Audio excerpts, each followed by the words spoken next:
Yesaya 4. Pada waktu itu, 7 orang perempuan akan memegang seorang laki-laki, serta berkata, "Kami akan menanggung makanan dan pakaian kami sendiri, hanya biarlah namamu dilekatkan kepada nama kami. Ambillah aib yang ada pada kami." Yerusalem disucikan dan dilindungi. Pada waktu itu, tunas yang ditumbuhkan Tuhan akan menjadi kepermaian dan kemuliaan, dan hasil tanah menjadi kebanggaan dan kehormatan bagi orang-orang Israel yang terluput. Dan orang yang tertinggal di Sion dan yang tersisa di Yerusalem akan disebut kudus, yakni setiap orang di Yerusalem yang tercatat untuk beroleh hidup.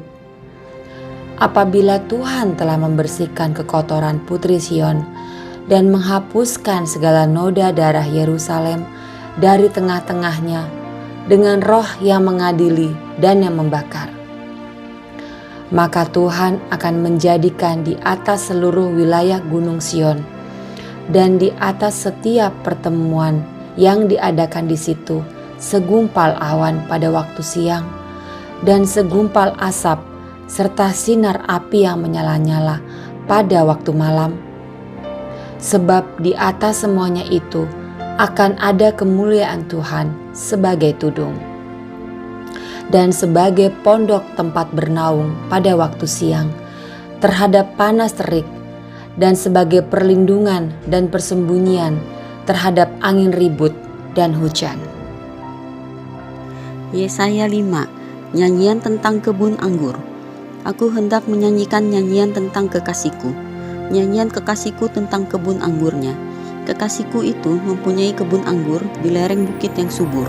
Ia mencangkulnya dan membuang batu-batunya, dan menanaminya dengan pokok anggur pilihan. Ia mendirikan sebuah menara jaga di tengah-tengahnya, dan menggali lubang tempat memeras anggur. Lalu dinantinya supaya kebun itu menghasilkan buah anggur yang baik, tetapi yang dihasilkannya ialah buah anggur yang asam. Maka sekarang, hai penduduk Yerusalem dan orang Yehuda, adililah antara aku dan kebun anggurku itu. Apakah lagi yang harus diperbuat untuk kebun anggurku itu yang belum kuperbuat kepadanya? Aku menanti supaya dihasilkannya buah anggur yang baik. Mengapa yang dihasilkannya hanya buah anggur yang asam? Maka sekarang aku mau memberitahukan kepadamu apa yang hendak kulakukan kepada kebun anggurku itu. Aku akan menebang pagar durinya, sehingga kebun itu dimakan habis, dan melanda temboknya, sehingga kebun itu diinjak-injak. Aku akan membuatnya ditumbuhi semak-semak, tidak dirantingi dan tidak disiangi, sehingga tumbuh putri malu dan rumput. Aku akan memerintahkan awan-awan, supaya jangan diturunkannya hujan ke atasnya. Sebab kebun anggur Tuhan semesta alam ialah kaum Israel, dan orang Yehuda ialah tanam-tanaman kegemarannya. Dinantinya keadilan, tetapi hanya ada kelaliman. Dinantinya kebenaran, tapi hanya ada keonaran. Peringatan tentang berbagai keburukan. Celakalah mereka yang menyerobot rumah demi rumah dan mencekau ladang demi ladang, sehingga tidak ada lagi tempat bagi orang lain, dan hanya kamu sendiri yang tinggal di dalam negeri. Di telingaku terdengar firman Tuhan semesta alam. Sesungguhnya banyak rumah akan menjadi sunyi sepi, rumah-rumah yang besar dan yang baik tidak akan ada penghuninya. Sebab kebun anggur yang luasnya 10 hari membajak akan menghasilkan hanya 1 bat anggur, dan 1 homer benih akan menghasilkan hanya 1 eva gandum. Celakalah mereka yang bangun pagi-pagi dan terus mencari minuman keras, dan duduk-duduk sampai malam hari, sehingga badannya dihangatkan anggur. Kecapi dan gambus, rebana dan suling, serta anggur terdapat dalam perjamuan-perjamuan mereka, tetapi perbuatan Tuhan tidak dipandangnya, dan pekerjaan Tuhan tidak dilihatnya. Sebab itu umatku harus pergi ke dalam pembuangan, oleh sebab mereka tidak mengerti apa-apa. Orang-orang yang mulia akan mati kelaparan, dan khalayak ramai akan menderita kehausan. Sebab itu dunia orang mati akan membuka kerongkongannya lapang-lapang, dan akan mengangakkan mulutnya lebar-lebar dengan tiada terhingga, sehingga lenyap ke dalamnya segala kesemarakan dan keramaian Yerusalem, segala kegaduhannya dan orang-orang yang bersukaria di kota itu. Maka manusia akan ditundukkan dan orang akan direndahkan.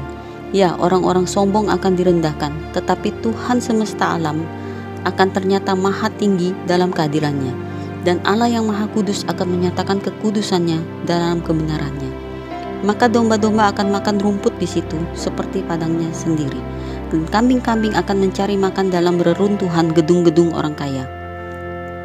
Celakalah mereka yang memancing kesalahan dengan tali kedustaan, dan dosa seperti dengan tali gerobak, yang berkata, baiklah Allah lekas-lekas dan cepat-cepat melakukan tindakannya, supaya kita lihat, dan baiklah keputusan yang maha kudus Allah Israel datang mendekat supaya kita tahu.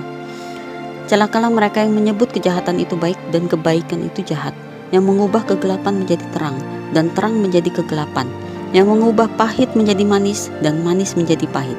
Celakalah mereka yang memandang dirinya bijaksana, yang menganggap dirinya pintar.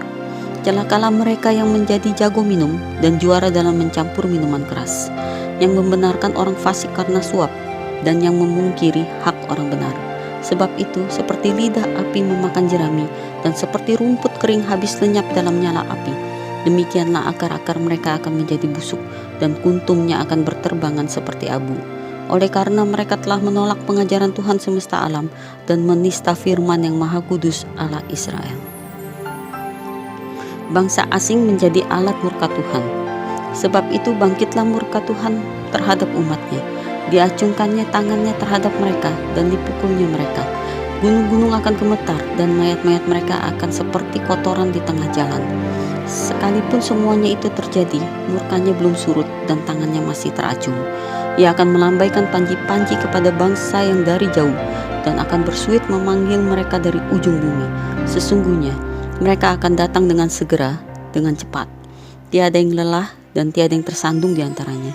Mereka tidak terlelap dan tidak tertidur, tidak terlepas ikat pinggangnya dan tali kasutnya tidak terputus. Anak panahnya ditajamkan dan segala busurnya dilentur. Kuku kudanya keras seperti batu api dan roda keretanya seperti puting beliung. Aumnya seperti singa betina, mereka mengaum seperti singa muda. Mereka meraung dan menangkap mangsanya, membawanya lari dan tidak ada yang melepaskan. Pada hari itu mereka akan diliputi oleh suara seperti laut menderu. Jika orang memandang ke bumi, sesungguhnya ada gelap yang menyesakkan dan terang menjadi gelap oleh awan-awan.